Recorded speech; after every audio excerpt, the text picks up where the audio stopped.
700 years ago, Yunnan was in a state of chaos, confusion, and war. After many years of preparation to attack the southern Song dynasty, Kublai Khan, the grandson of Genghis Khan, set off from Tubo, leading the troops southeast into battle with the Dali state in Yunnan. In 1253 AD, the Dali state was quickly defeated by a swift attack from the Yuan army. Royal Dali nobles fled in all directions. The 16-year-old Princess Gao finally arrived at Langor Temple, 150 kilometers northeast of Dali.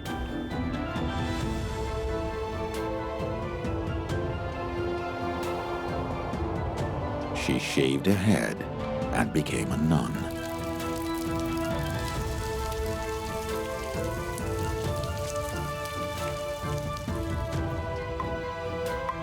A princess becoming a nun was not a rare occurrence among Dali people. Of the 22 previous leaders, 8 had once been monks. But among China's history of imperial families, this was unheard of.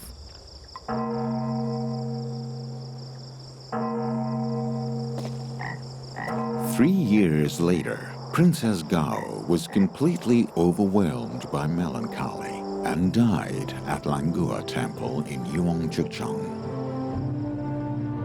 The 300-year history of Dali State was also a period where Buddhism blossomed in Dali.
In 1959, Five Golden Flowers, a film produced by Chang Film Studio, became popular throughout China.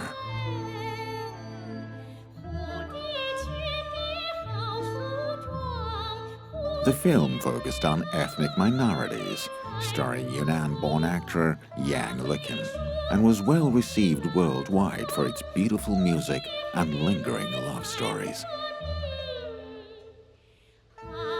The lyrics, "Come for the golden flowers at the foot of the Kangshan Mountain," made the audiences in the 1960s remember two beautiful names, Kangshan and Erhai.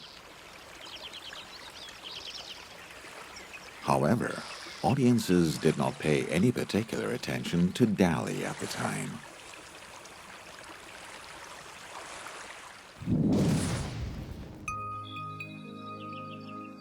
In 1963, in Hong Kong, the famous martial arts novelist Louis Chang began a masterpiece, based on the history of Dali State.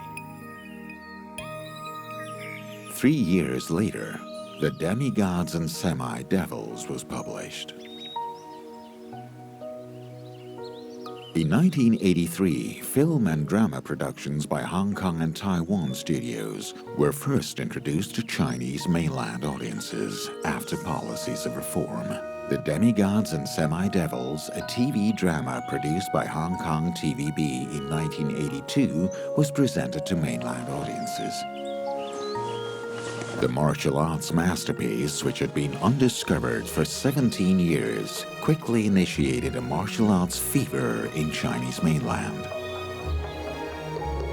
The geographical term Dali also became well known among many Chinese people.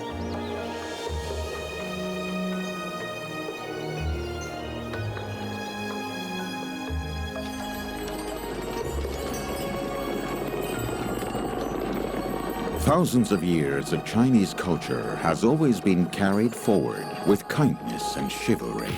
Coupled with the far-reaching influence of Confucianism, Buddhism and Taoism, Chinese people have been advocating the spirit of knight and heroic complex. When the country is defeated and the home lost, people will experience joys and sorrows and struggle in the grudges against each other. Some may take revenge, but others may put aside the hatred and save lives. The distinct characters created by Louis Cha, such as Duong Yu, Xiao Feng, Chu Zhu, Azu, and Azi, accord with Chinese traditional outlook on life. Goodwill is the highest realm of life pursued by people.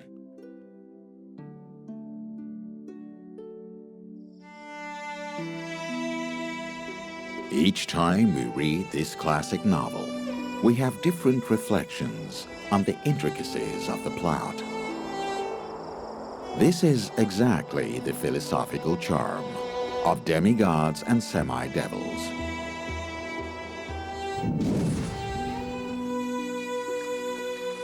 Dali has always been an important city of economy and culture in the west of Yunnan, and also a major military stronghold. The mountains and rivers here were created by the Himalayan orogeny. 3.5 million years ago, a new strong geological structure formed in Dali. The underlying faults thus subsided, forming the Erhai Lake. Chang Mountain, located at the southern Hangduan Mountains, continued to rise and became a turning point from the Tibetan Plateau to lower altitudes in eastern China and South Asia. Chang Mountain has a total of 19 peaks, with altitudes ranging from 3,000 to 3,600 meters. Dali is located in the western part of Yunnan province, adjacent to 6 cities: Chujiang, Lijiang, Pur, Lixiang, Nujiang, and Baoshan. It was the first important frontier fortress for southern Asian countries and Yunnan to enter Tibet in ancient times. Since the Nanzhao period, the South Silk Road, which runs east-west, had gradually become prosperous. On this important South Silk Road, caravans carrying silk, gemstones, and tea traveled to and fro. Some of them were monks with religious beliefs. They braved the hardships and spread the doctrine of Buddhism among all mortal beings.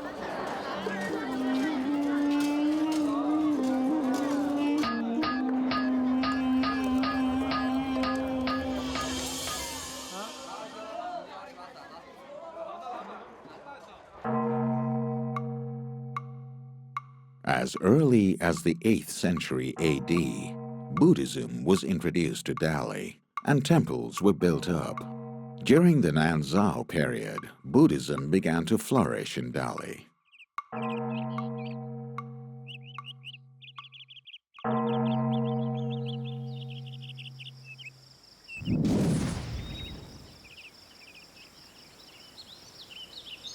Today, some people still lack clear understanding of Nanzhao and Dali. In fact, Nanzhao and Dali were two different state regimes. Nanzhao was founded before Dali. In 738 AD, Nanzhao state was officially established in the ancient city of Weishan, 50 kilometers from the ancient city of Dali. Next to today's Weishan County is Weibo Mountain, the real birthplace of Nanzhao culture. During the Nanzhao period, Weishan County was called Mengao Prefecture. Weibo Mountain, though not very tall, looks towering and elegant in the south of Weishan County.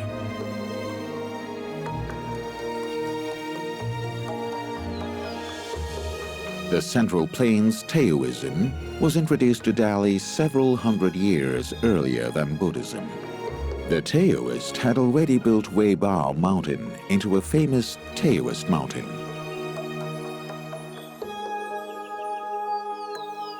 After the founding of Nanzhao State, Mengao Prefecture was renamed Weishan,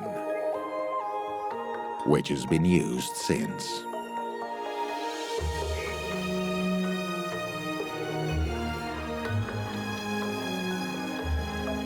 Nearly 1,000 years have passed.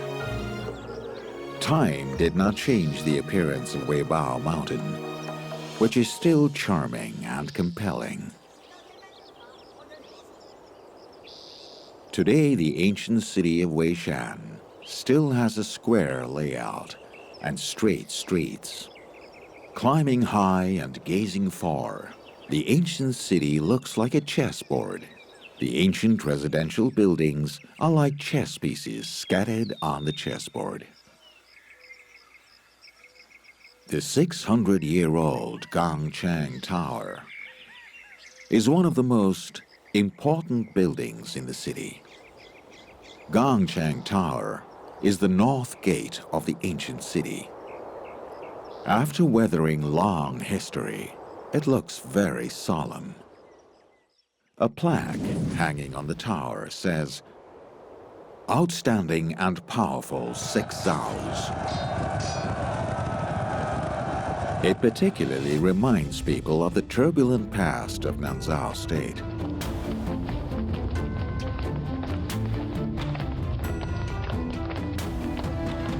Around the 7th century AD, frequent clashes broke out between many ethnic minority tribes in Nanzhao region and lasted for nearly 100 years. In the area centered with Erhai Lake, several minority ethnic groups have been formed by Miao, Yi, and other nationalities. In the language of Yi nationality, Zhao means king. So these ethnic groups all call themselves Zhao. At that time, there were 6 Zhaos, with vast territory and tremendous strength. The ethnic group established by Yi ancestors near Weishan Mountains was known as Mengshi Zhao. As Mengshi Zhao was located south of 5 other Zhaos, it was also called Nanzhao, South Zhao. After nearly 100 years of operation by 4 generations of leaders, Nanzhao has gradually grown into the most powerful state.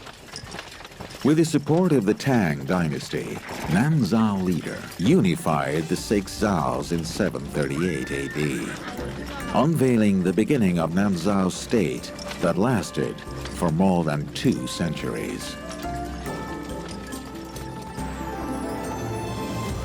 To meet the needs of political and economic development, Nanzhao State moved its capital from today's Weishan to Dali, beside Erhai Lake, in 739 AD. After the capital relocation, Nanzhao State studiously learned the Central Plains culture and emulated the system and culture of the Tang dynasty. In the Central Plains at that time, the Tang dynasty was in its heyday. The emperors all understood that if its lips are gone, the teeth will be called. So they wanted to use Nanzhao to resist the invasion of Tubo. To this end, the Tang dynasty gave Nanzhao a lot of economic and military support. Nanzhao leaders also knew the real intention behind such support. They often resorted to sleek diplomatic means to deal with both the Tang dynasty and Tubo. For the Tang dynasty, Nanzhao was sometimes obedient, sometimes rebellious.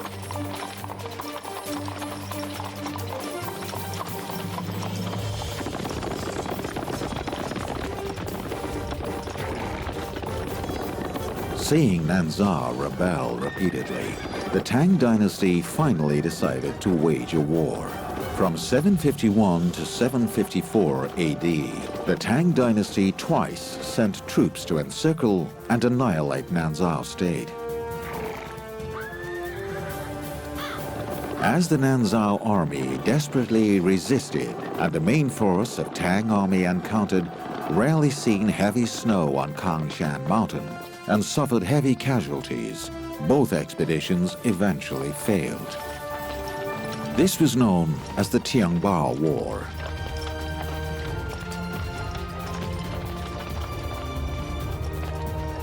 After ascending to power in 794 AD, Emperor Dezong of Tang changed the annihilation policy into appeasement.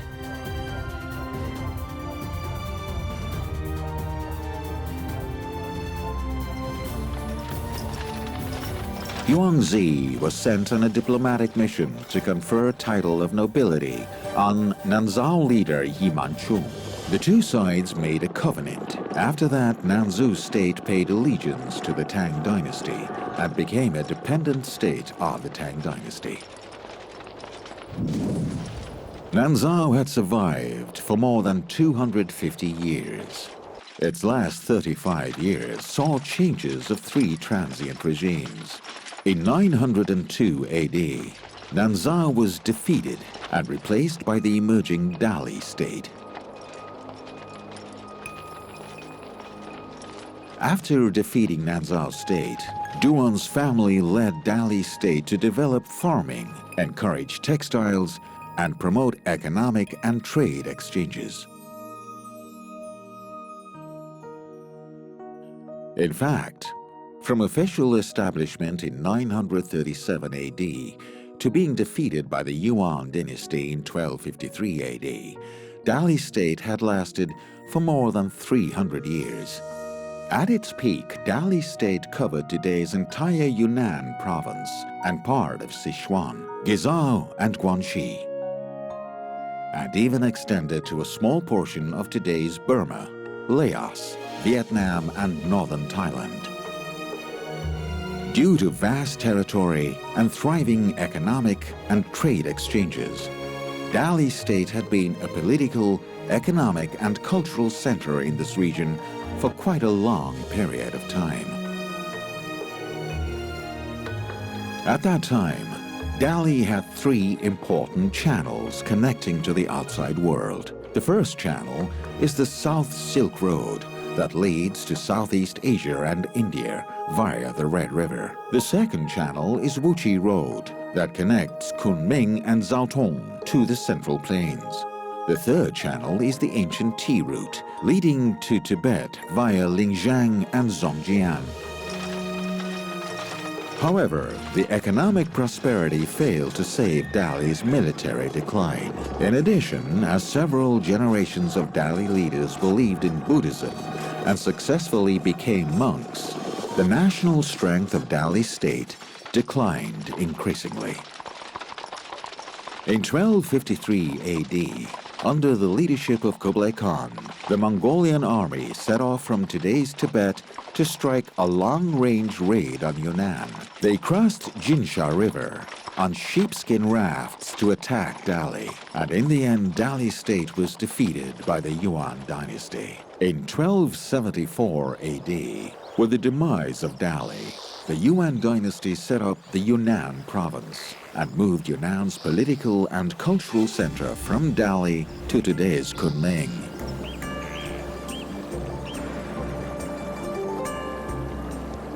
After Dali was unified with the Yuan dynasty, ethnic minorities in the borderland had been under the command of the central government.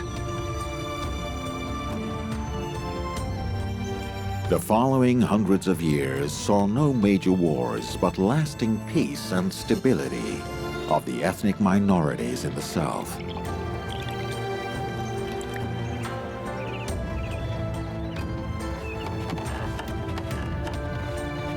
In hundreds of years of comfortable pastoral life, Dali people developed an extremely strong interest in craftsmanship. In slack season, men liked studying porcelain, wood carvings, architecture, and gardens, while women were more interested in weaving, tie-dyeing, tailoring, and garment making.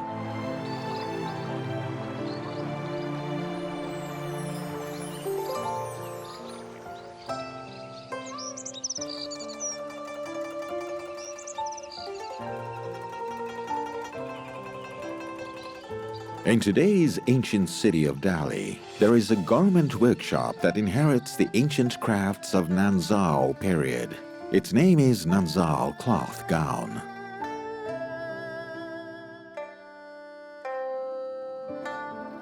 The successors of the workshop are a couple. The husband is called Ma Liang and his wife Yin Yan. As the workshop inherits the ancient traditional craftsmanship and enjoys a good reputation, many people come here to study the crafts.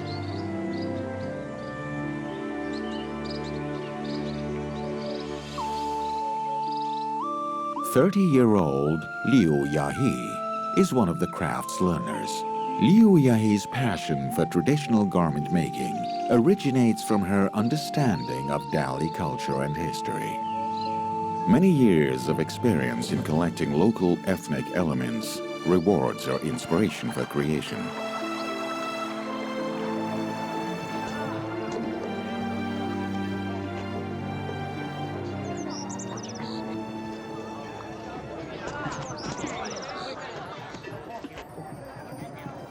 In the early morning, Liu Yahe drives to the ancient city of Weishan, 50 kilometers from Dali, where she will select fabrics from many tie-dyeing workshops.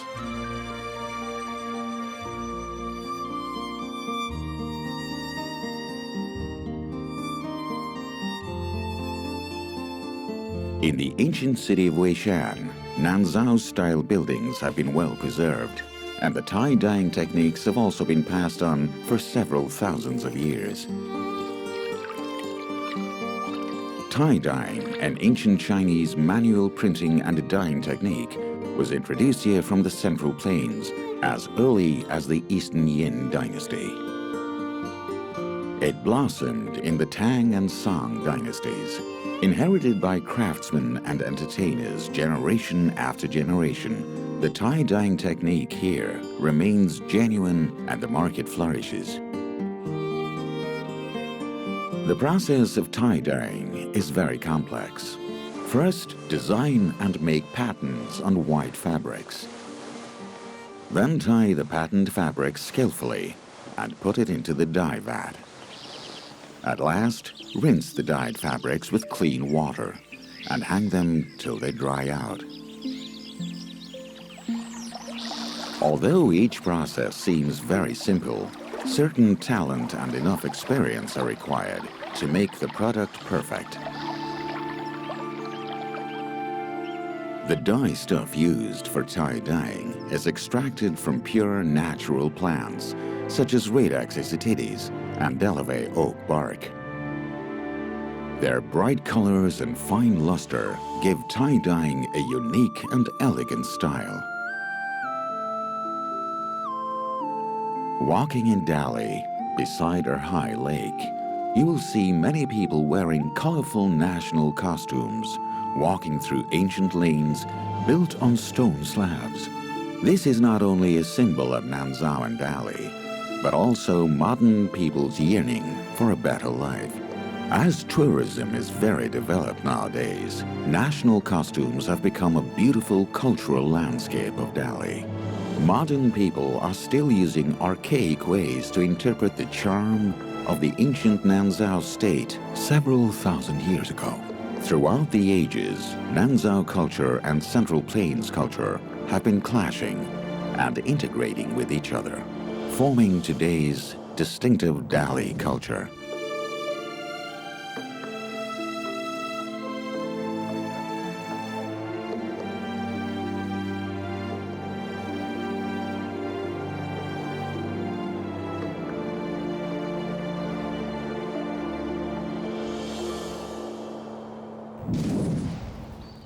According to research, as early as 1,000 years ago, Buddhism had been introduced to Nanzhao much earlier than Chang'an, the capital of Tang dynasty. Buddhism has been advocating in Delhi without interruption.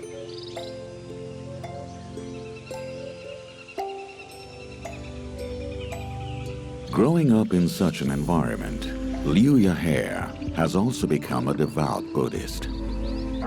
Every autumn, she goes to worship at Weibo Mountain, less than 100 kilometers from Delhi. Weibo Mountain is located in today's Bingchuan County, northwest of Delhi Prefecture. As the mountain looks like chicken feet, it is called Weibo Mountain, Chicken Feet Mountain. Legend has it that more than 2,000 years ago, Mahakasyapa, first disciple of Shakyamuni Buddha, once sat quietly and meditated in Weibo Mountain. Since then, the lofty position of Weibo Mountain in the Buddhist world has been established by the Tang and Shang dynasties. Weibo Mountain has already attracted a large number of believers.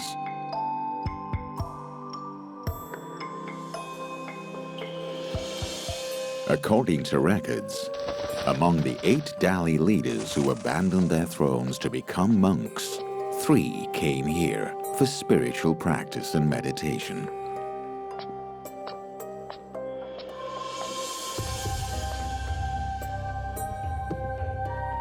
Later, Weibo Mountain owned many eminent monks who further spread the reputation of Weibo Mountain.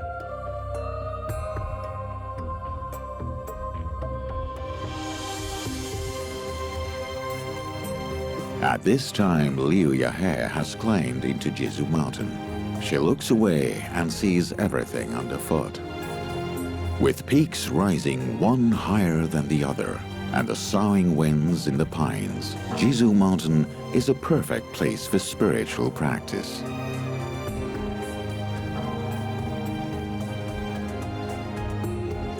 Her mind and heart are further purified and precipitated.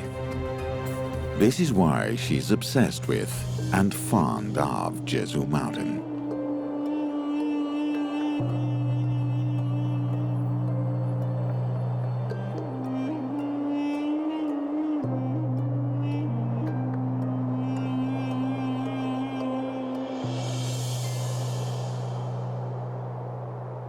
The bell tone from the Buddhist temple in Weibo Mountain is echoing over the vast land of western Yunnan.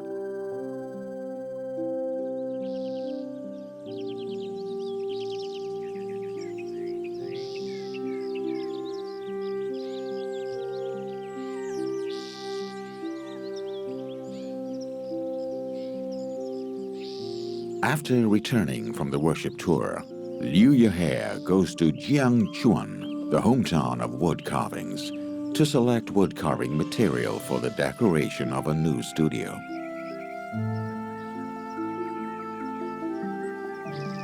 In the golden autumn, the winds blow moist air across people's faces. Liu Yahe recognizes the slight smell of rice in the air. The smell of rice comes from a huge plain from Jiangchuan, Delhi. On the vast fields of western Yunnan, a few villages are working on their farms.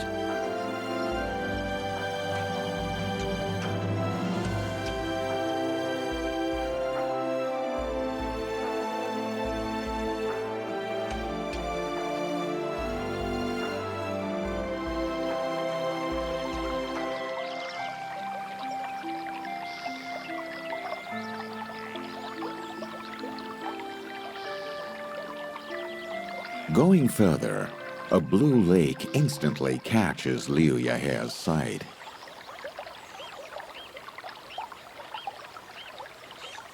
The exquisite lake, named Sword Lake, is one of the important wetlands of the Yunnan Gezal Plateau.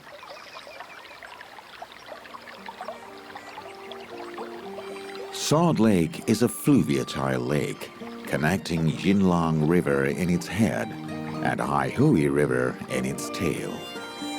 With an altitude of 2,186 meters, this plateau lake shows colorful and magical landscapes. The blue lake, plus the golden ginkgo trees on the shore, look particularly dazzling under the white clouds.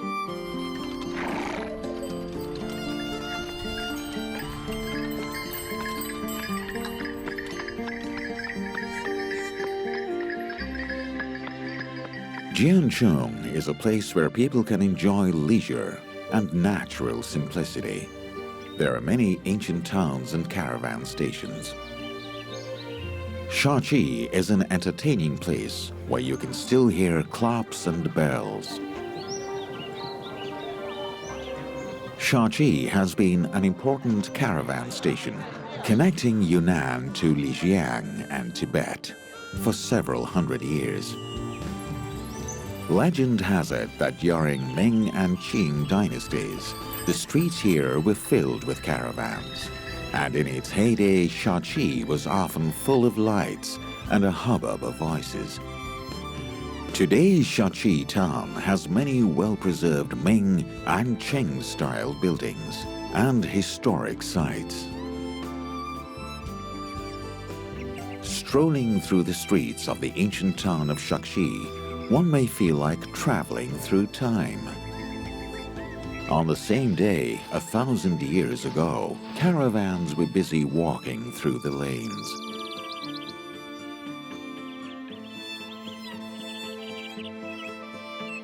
The quaint, mottled city wall and stage still looks starry and charming in the starlight.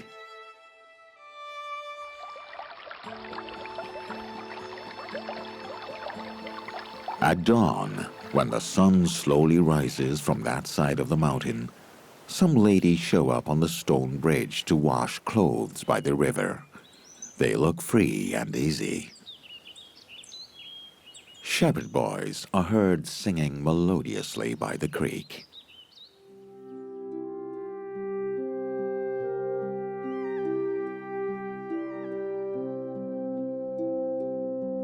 An ancient song is often sung in western Yunnan.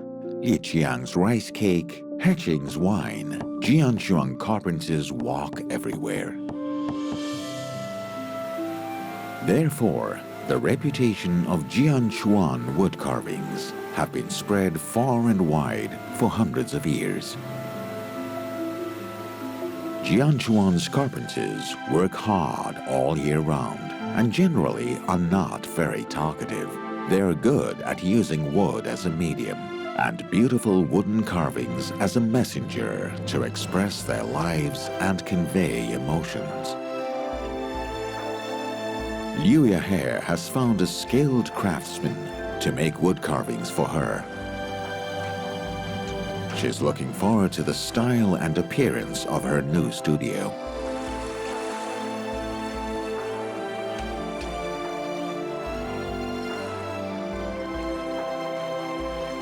Kangshan Mountain and her high lake are like splendid paintings and melodious instruments of Dali. For thousands of years, the lofty Kangshan Mountain and rippling Erhai Lake have quietly nurtured locals generation after generation. In the long history, Nanzhao State and Dali State have left profound cultural heritage. Today, the waves of times are surging towards us and along the ridge of Kangshan Mountain and the tide of Erhai Lake.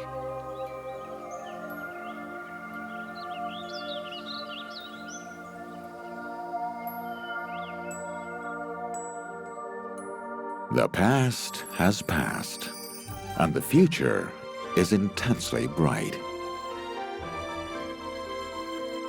In the sun, Dali will tell more classic stories on this vibrant land, reflecting local people's dreams.